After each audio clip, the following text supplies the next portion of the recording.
Yeah only economy course purchase చేయొచ్చు Hrithik. Only economy course purchase చేయొచ్చు. UPSC economy అని search చేయ యాప్లో వచ్చేస్తుంది. మీరు ఇండివిజువల్ కోర్సెస్ తీసుకోవచ్చు. పాలిటీ, ఎకానమీ, హిస్టరీ, జోగ్రఫీ అలా ఇండివిజువల్గా కూడా కోర్సెస్ పర్చేస్ చేసుకోవచ్చు. ఫుల్ కోర్సెస్ తీసుకోవచ్చు. మీకు ఏ డౌట్ ఉన్నా మీకు ఎప్పుడు ఈ నెంబర్ డిస్ప్లే చేస్తున్నాను, అందుకనే కాల్స్ చేయడం మానేశారు స్టూడెంట్స్. సో ఇట్లా ఈ నెంబర్కి కాల్ చేస్తే మేడం మీకు ఏ డౌట్ ఉన్నా క్లియర్ చేస్తారు.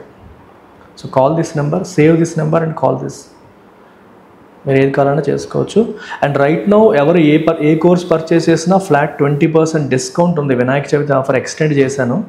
సో ఈ 20% డిస్కౌంట్ కూడా మీరు యూజ్ చేసుకోవచ్చు. Okay, so make use of it.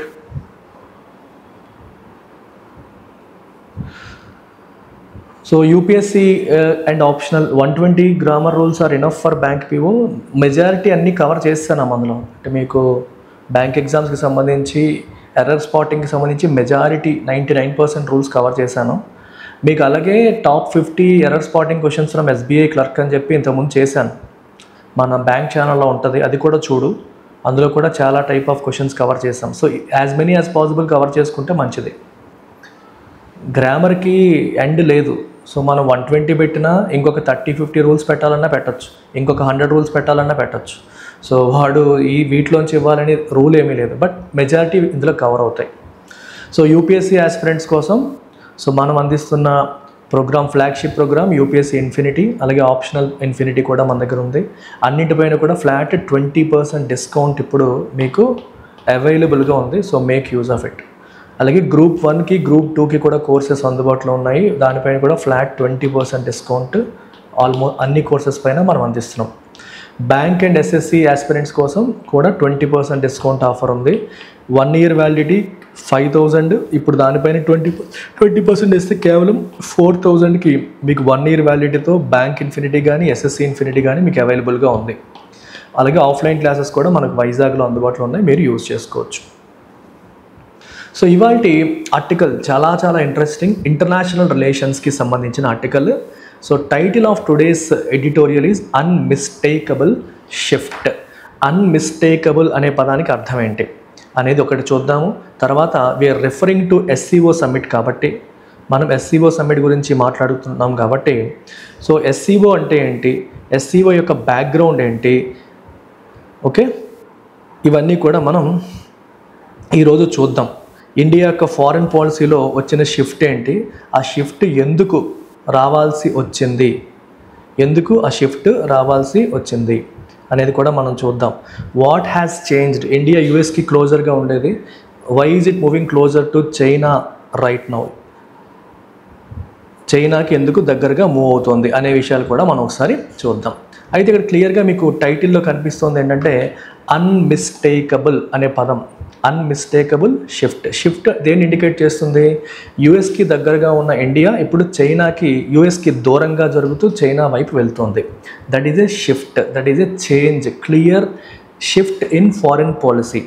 Unmistakable అంటే దట్ ఈజ్ క్లియర్. ఇక్కడ అన్మిస్టేకబుల్ అంటే అర్థం ఏంటి, ఏదో పొరపాటున కాదు, క్లియర్గా జరుగుతుంది. క్లియర్, అన్డెనయబుల్ అని అర్థం. మనం డెనై చేయలేని, క్లియర్గా మనకు కనిపిస్తున్న అంశం. అందుకని అన్మిస్టేకబుల్ అనే పదాన్ని మనం వాడతాం. అన్మిస్టేకబుల్ అనే టర్మ్ని మనం యూజ్ చేస్తాం. చూడండి ఎంత ఇబ్బంది పెడుతుందంటే నాకు రీజన్ కూడా తెలియట్లేదు, ఎంత ప్రయత్నం చేస్తున్నా. అన్మిస్టేకబుల్ షిఫ్ట్ అంటే అర్థం ఏంటి, అన్మిస్టేకబుల్ అంటే క్లియర్, అన్డెనయబుల్ అని అర్థం. షిఫ్ట్ అంటే మీకు తెలిసిందే, ఒకవైపు నుంచి ఇంకో వైపుకి ఇండియా మూవ్ అవుతుంది. మూడు ఉత్సాహం, ఇప్పుడు వచ్చింది వర్డ్, వెరీ గుడ్. ఇది అనమాట కథ. సో దీని కథలోకి మనం వెళ్ళే ముందు, India signalled a change in foreign policy stands at the SCO summit. So Shanghai cooperation organisation SCO సమ్మిట్లో ఇండియా తన ఫారిన్ పాలసీ స్టాండ్స్లో మార్పుని క్లియర్గా సిగ్నల్ చేసింది. సిగ్నల్ చేయడం అంటే ఇండికేట్ చేసింది అని అర్థం. తన ఫారిన్ పాలసీ స్టాండ్స్లో క్లియర్ చేంజ్ని ఇండియా ఇండికేట్ చేసింది ఎస్సీఓ సమ్మిట్లో. సో ఇప్పుడు మీకు ఎస్సీఓ గురించి కొంచెం బ్యాక్గ్రౌండ్ ఇస్తాను. So let's talk about the background of SCO. అసలు ఎస్సీఓ కథ ఏంటి, ఎస్సీఓ ఎప్పుడు వచ్చింది, ఎలా వచ్చింది అనే విషయాలు కూడా కొంచెం మనం కవర్ చేసేసుకుంటే మీకు ఎగ్జామ్ పాయింట్ ఆఫ్ వ్యూలో హెల్ప్ అవుతుంది. అన్ని అన్ని ఎగ్జామ్స్కి కూడా మనకి ఉపయోగపడుతుంది. సో ఈ బ్యాక్గ్రౌండ్ కూడా మీకు చాలా చాలా ఇంపార్టెంట్. సో ఎస్సీఓ అనేది ఒరిజినల్గా ఫామ్ అయినప్పుడు it was formed as Shanghai 5. ఒరిజినల్గా it was formed as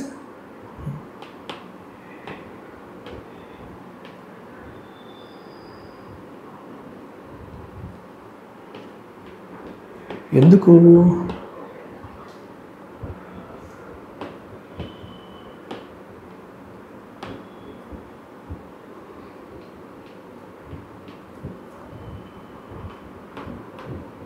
Shanghai 5 అని చెప్పి మనకి 1996లో ఫస్ట్ స్టార్ట్ అయిందమ్మా షాంఘై 5 అని. సో దీంట్లో China, Russia, Kazakhstan, Kyrgyzstan and Tajikistan ఈ 5 కంట్రీస్ ఒరిజినల్గా షాంఘై 5లో మెంబర్స్. తర్వాత 2001లో దీనికి ఉజ్బెకిస్తాన్ జాయిన్ అయింది.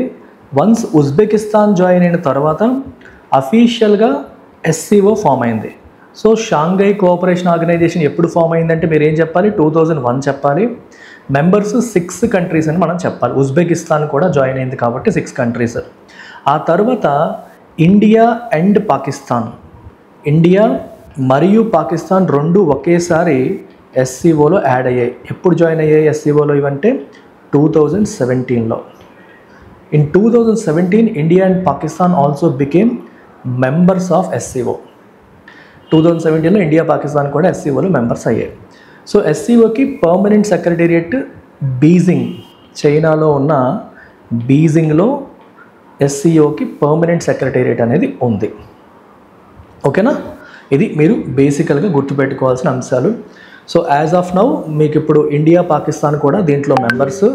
ఇరాన్ కూడా తర్వాత జాయిన్ అయింది. ఇరాన్ కూడా తర్వాత జాయిన్ అవ్వడం అనేది జరిగింది. సో ఇది మైండ్లో పెట్టుకోండి as far as SCO is concerned. ఆ బ్యాక్గ్రౌండ్ మైండ్లో పెట్టుకొని ఇప్పుడు మనం ముందుకెళ్దాం.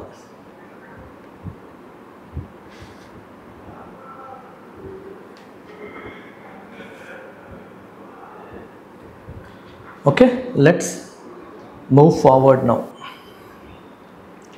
More than the outcomes, Prime Minister Narendra Modi's decision to visit China for the Shanghai Cooperation Organization Summit was a clear message from the government on a shift in its foreign policy outlook. Excellent sentence అమ్మా. So బేసిక్గా ఈ రీసెంట్గా ఏం జరుగుతుంది, India మరియు US యొక్క relations స్ట్రెయిన్కి గురయ్యాయి. India పైన America tariffs వేసింది. ఒరిజినల్గా 25% వేసి మళ్ళీ ఇంకొక 25% సెకండరీ శాంక్షన్స్ కూడా వేయడం జరిగింది. సో మొత్తం 50% టారిఫ్స్ ఇండియన్ ఎక్స్పోర్ట్స్ పైన, అంటే అమెరికా పాయింట్ ఆఫ్ వ్యూలో ఇండియన్ ఇంపోర్ట్స్ పైన వేయడం జరిగింది. సో ఇది ఇండియా అన్ఫెయిర్గా భావిస్తుంది. ఇన్ఫ్యాక్ట్ చైనా మీద అమెరికా వేస్తున్న టారిఫ్స్ కేవలం 30%, ఇండియా మీద వేస్తున్న టారిఫ్స్ 50%. అంటే చైనా కన్నా దారుణంగా ఇండియాని అమెరికా ట్రీట్ చేస్తుంది. దానివల్ల ఇండియా అమెరికా రిలేషన్స్ కొంచెం దెబ్బతిన్నమాట వాస్తవం. సో ఈ టైంలో ఇండియా ఏం చేయాలి, అమెరికా యొక్క బ్లాక్మెయిల్కి లొంగిపోవాలా, చెప్పిందల్లా చేసి అమెరికా కోరుకున్నట్టుగా ప్రవర్తించి ఆ టారిఫ్స్కి భయపడే పని చేయాలంటే నరేంద్ర మోదీ గారు అలా చేయాలి అనుకోలేదు. So he decided to show what India can do, India ఏం చేయగలుగుతుంది అనేది చెప్పడం కోసం, డెడికేట్ చెప్పడం కోసం నరేంద్ర మోదీ ప్రయత్నం చేశారు. అందుకని he's trying to move closer to the other bloc. Russia మరియు చైనా బ్లాక్కి క్లోజర్గా నరేంద్ర మోదీ మన ఇండియాని మూవ్ చేస్తున్నారనమాట. సో నరేంద్ర మోదీ గారు ఇండియాని రష్యా మరియు చైనా బ్లాక్కి క్లోజర్గా మూవ్ చేయడం వల్ల ఏమవుతుందంటే, వీ హ్యావ్ ఆప్షన్స్, అమెరికా ఒక్కటే కాదు మాకు అదర్ ఆప్షన్స్ ఉన్నాయి, మీరు బెదిరిస్తే మేము బెదిరిపోము, we have other options as well అనే message, clear message, foreign policy message ఇప్పుడు ఈ మీటింగ్లో వాళ్ళకి క్లోజ్గా మూవ్ అవడం ద్వారా అమెరికాకి పంపించినట్టు అయింది. సో అదే ఇక్కడ చెప్తున్నారు, మోర్ దాన్ ద అవుట్కమ్స్, ఈ మీటింగ్లో ఏం జరిగింది, ఏ అగ్రిమెంట్ సైన్ చేశారు అనే దానికంటే కూడా మోదీ గారి visit to SCO summit, summit అంటే శిఖరాగ్ర సమావేశం, అంటే హైయెస్ట్ లెవెల్ అఫీషియల్స్ కలిసే మీటింగ్ని సమ్మిట్ అంటాం. ప్రతి మీటింగ్ని మనం సమ్మిట్ అనకూడదు, హైయెస్ట్ లెవెల్ అఫీషియల్స్ కలిసే మీటింగ్ని మాత్రమే సమ్మిట్ అని చెప్పంటాం. It was a clear message from the government and a shift in its foreign policy outlook. నా ఫారెన్ పాలసీ అవుట్లుక్లో మార్పు వచ్చింది. అమెరికాకి క్లోజర్గా ఉన్నాం మనం, చైనా అంటే కొంచెం దూరంగా జరిగే మనం ఇప్పుడు చైనాకి కొంచెం దగ్గర అవుతున్నాం అనేది ఇక్కడ దీని ద్వారా ఇండికేట్ చేస్తుంది governments. It has been 7 years since Mr. Modi had traveled to China, and his meeting with Chinese President Xi Jinping was their first such bilateral engagement since military standoff in 2020. Modi గారు చైనాకి travel చేసి 7 years అయింది, 7 సంవత్సరాలు అయింది. And his meeting with Chinese president Xi Jinping was there first. Chinese ప్రెసిడెంట్తో మోదీ గారి meeting was there first since the military standoff 2020. 2020లో 2 దేశాల మధ్య మిలిటరీ స్టాండ్ ఆఫ్ అనేది వచ్చింది. స్టాండ్ ఆఫ్ అంటే అర్థం ఏంటమ్మా? మళ్ళీ గొడవ అనే మీనింగ్ మీరు తీసుకోవచ్చు. ఎక్కడ గాల్వన్లో క్లాషెస్ వచ్చి దానివల్ల 2 దేశాల మిలిటరీ మధ్య కూడా క్లాషెస్ రావడం జరిగింది. మన వాళ్ళు కొంతమంది చైనీస్ సోల్జర్స్ ఇండియన్ సోల్జర్స్ని కూడా చంపడం, కొంతమంది చనిపోవడం, గాయపడడం కూడా మనకి అప్పుడు 2020లో జరిగింది. ఆ తర్వాత ఇండియా చైనాతో రిలేషన్స్ని కంప్లీట్గా స్టాండ్ బైలో పెట్టేసింది. సో చైనాతో ట్రేడ్ తగ్గించుకోవడానికి ప్రయత్నం చేస్తామని, చైనీస్ గుడ్స్ ఇండియాలో బ్యాన్ చేయాలని చెప్పి డిస్కషన్ జరిగింది. చైనీస్ గుడ్స్ ఇండియాలో బ్యాన్ చేయాలని, ఇట్లా చాలా రకాల డిస్కషన్స్ అనేవి జరగడం జరిగింది. సో చైనాకి మేము దూరంగా ఉంటాము, చైనీస్ గుడ్స్కి దూరంగా ఉంటాము, we will stay away from China అనే మైండ్ సెట్లో ఉండి ఇన్ని సంవత్సరాలు కూడా మోదీ గారు షీ జిన్పింగ్ని కూడా కలవలేదు. ఆ స్టాండ్ ఆఫ్ అయిన తర్వాత first meeting, direct bilateral meeting ఇదే అని చెప్పి మనం చెప్పొచ్చు. ఓకేనా?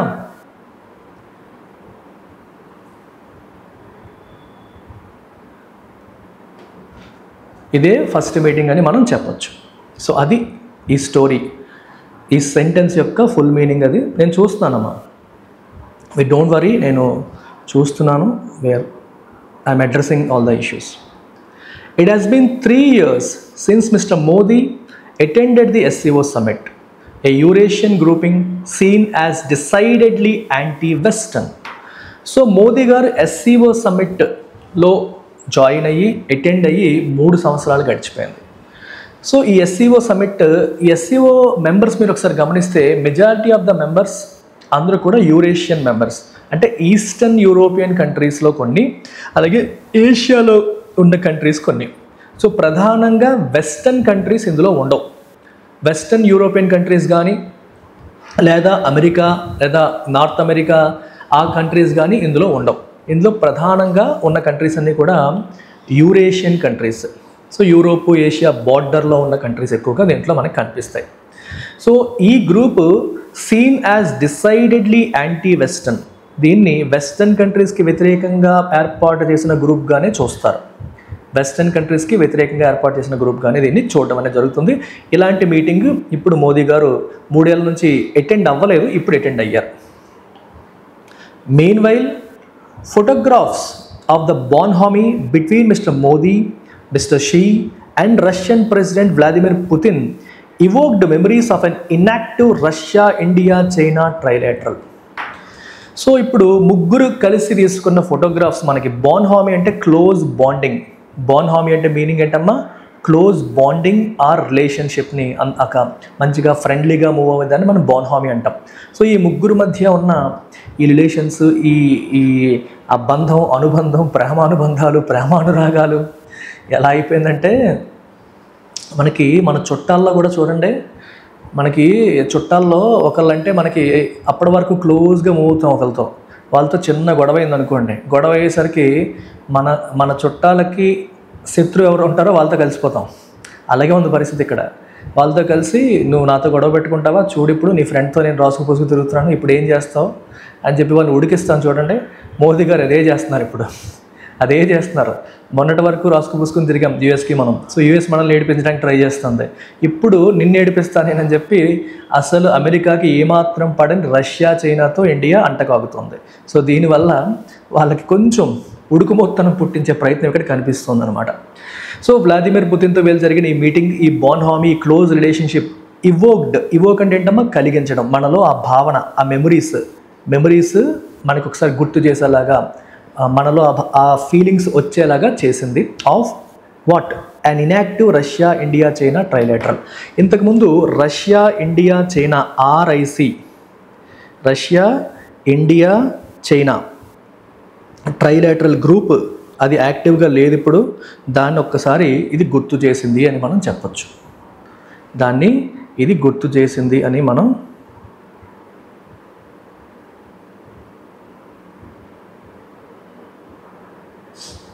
అర్థమైందా?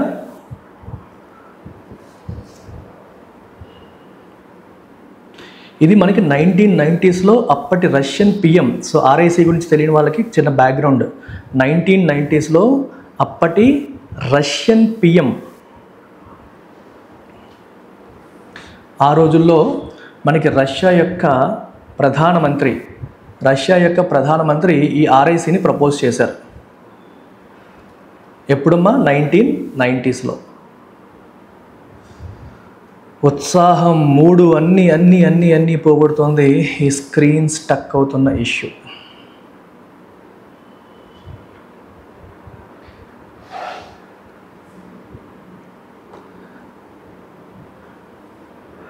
ఆయన ప్రపోజ్ చేయడం అనేది జరిగిందనమాట. కాకపోతే ఇప్పుడు ఈ బ్లాక్ యాక్టివ్గా ఉందంటే యాక్టివ్గా లేదు. సో ఎందుకు ఇది క్రియేట్ చేశారంటే balance. America 1990s unipolar world, America చాలా స్ట్రాంగ్గా పవర్ఫుల్గా ఉన్న రోజుల్లో అమెరికాకి ఒక ఆల్టర్నేటివ్ క్రియేట్ చేయాలి అనే ఉద్దేశంతో ఒక యూనిపోలార్ డామినెన్స్ని మనం కౌంటర్ చేయాలి అనే ఉద్దేశంతో మనకి కోల్డ్ వార్ ఎరా తర్వాత ఒక మల్టీపోలార్ వరల్డ్ క్రియేట్ చేయాలి. మల్టీపోలార్ అంటే పవర్ ఒక కంట్రీ చేతిలో కేంద్రీకృతం కాకుండా మల్టిపుల్ పవర్ సెంటర్స్ ఉన్నాయి, మీరు ఒక్కలే కాదు అనేది క్రియేట్ చేసే ఉద్దేశంతో అప్పుడు RIC కాన్సెప్ట్ని రష్యన్ ప్రైమ్ మినిస్టర్ ప్రపోజ్ చేశారు. ఓకే, ఫస్ట్ ఫార్మల్ మీటింగ్ కూడా 2002లో జరిగింది.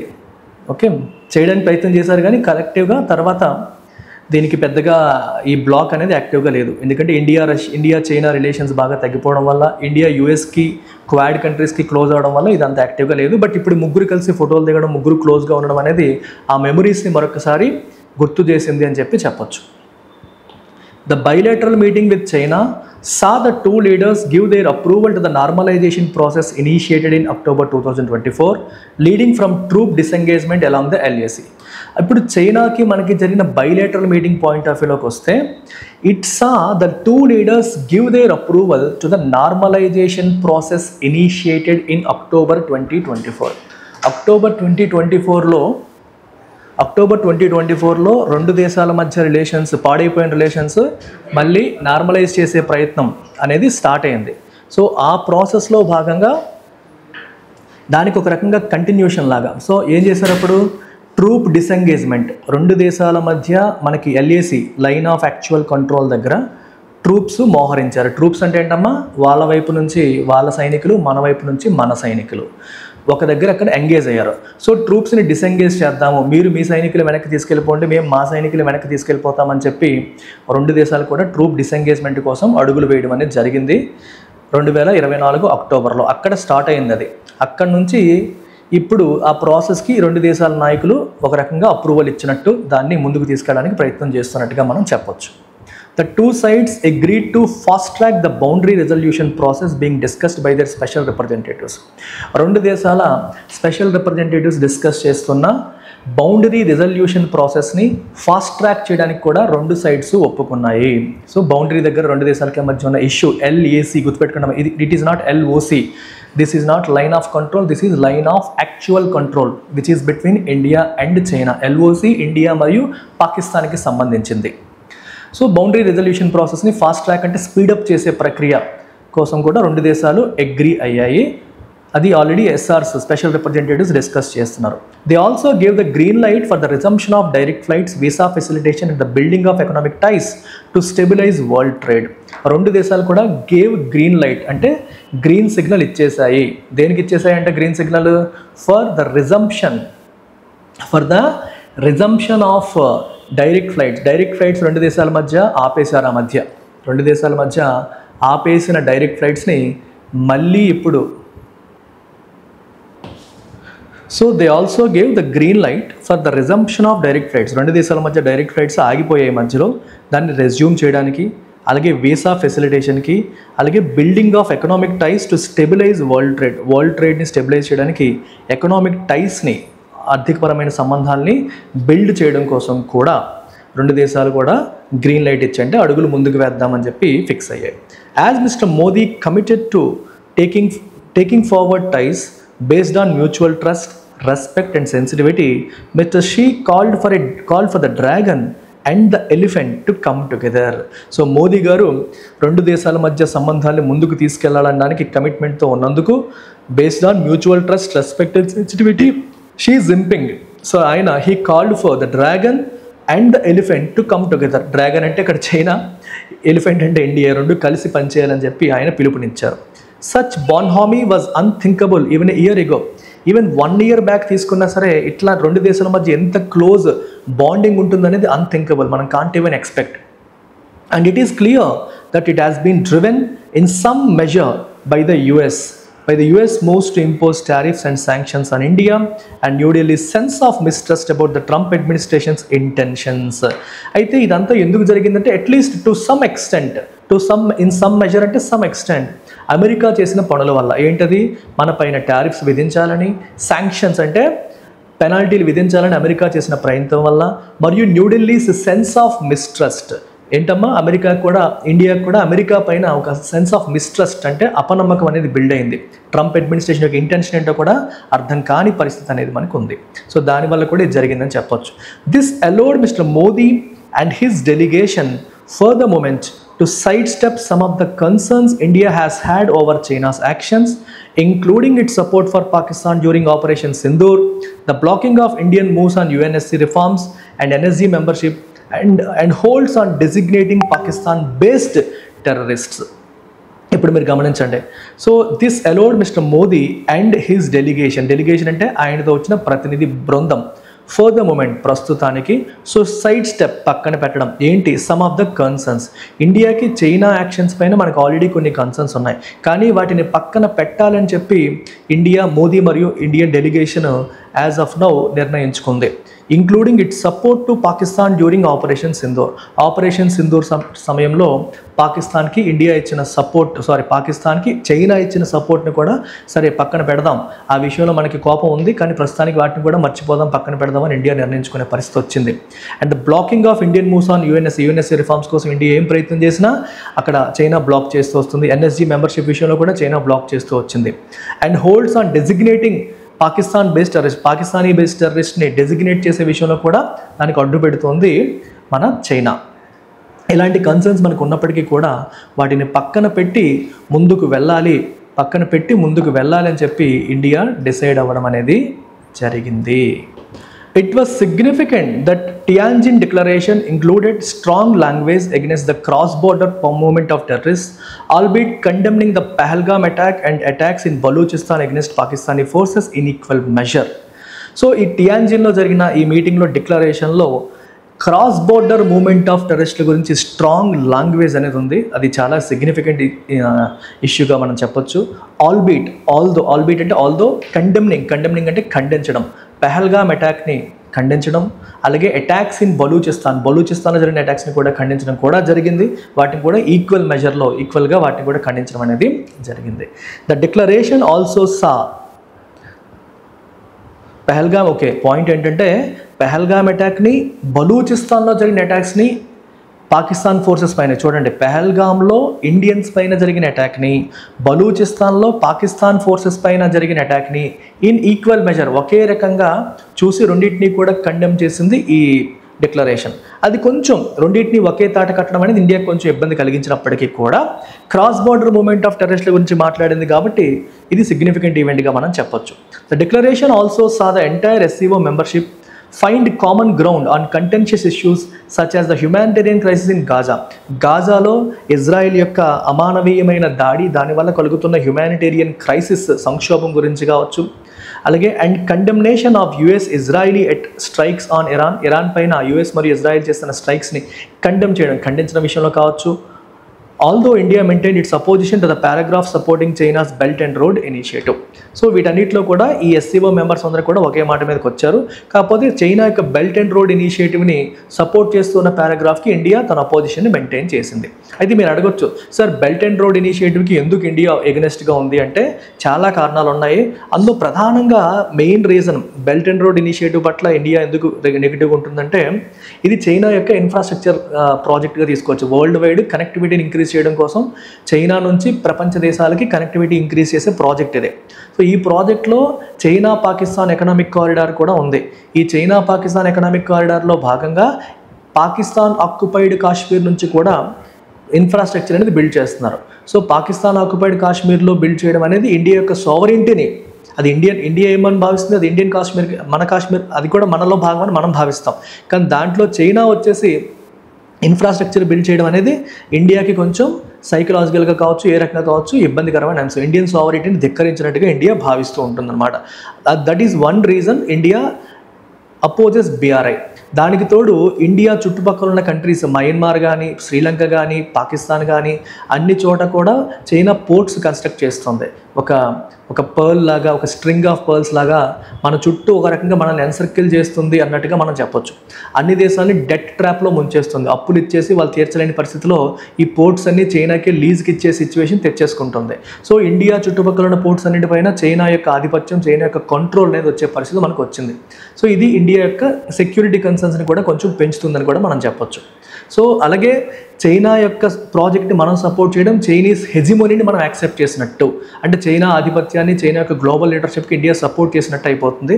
అది కూడా ఇండియాకి ఇష్టం లేదు. ఇలాంటి డిఫరెంట్ రీజన్స్ వల్ల ఇండియా BRIని సపోర్ట్ చేసి దానికి ఆల్టర్నేటివ్ ఇన్ఫ్రాస్ట్రక్చర్ ప్రాజెక్ట్స్ని సపోర్ట్ చేయడానికి ట్రై చేస్తుందన్నమాట.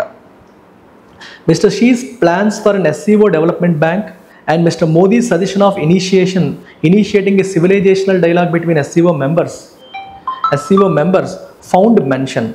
Okay, SCO డెవలప్మెంట్ బ్యాంక్ కోసం ఆయన యొక్క ప్లాన్స్ మరియు సివిలైజేషనల్ డైలాగ్ SCO మెంబర్స్ మధ్య జరగాలి అని మోదీ ఇచ్చిన సజెషన్ ఏదైతే ఉందో దాని గురించి కూడా ఈ డిక్లరేషన్లో మెన్షన్ చేశారు. While the outcomes and the optics made for what Mr. Modi described as productive visit to China, దీని యొక్క అవుట్కమ్స్ కానీ, ఆప్టిక్స్ అంటే మనకి ఫోటోజెనిక్గా బయటికి కనిపించే అంశాలను ఆప్టిక్స్ అంటాం. సో అవన్నీ కూడా చూస్తే మనకి ప్రొడక్టివ్ విజిట్ టు చైనా అని మోదీ దాన్ని డిస్క్రైబ్ చేసే పరిస్థితి వచ్చింది. His itinerary missed some opportunities, అయితే కొన్ని ఆపర్చునిటీస్ని కూడా మిస్ అయిందని చెప్పొచ్చు. For closer engagement with leaders from India's neighbourhood and the global south as he skipped SCO plus summit. SCO plus summit ఆయన మిస్ చేశారు. దాంట్లో గ్లోబల్ సౌత్ నుంచి, ఇండియా నైబర్హుడ్ నుంచి అదర్ కంట్రీస్ కూడా వస్తాయి.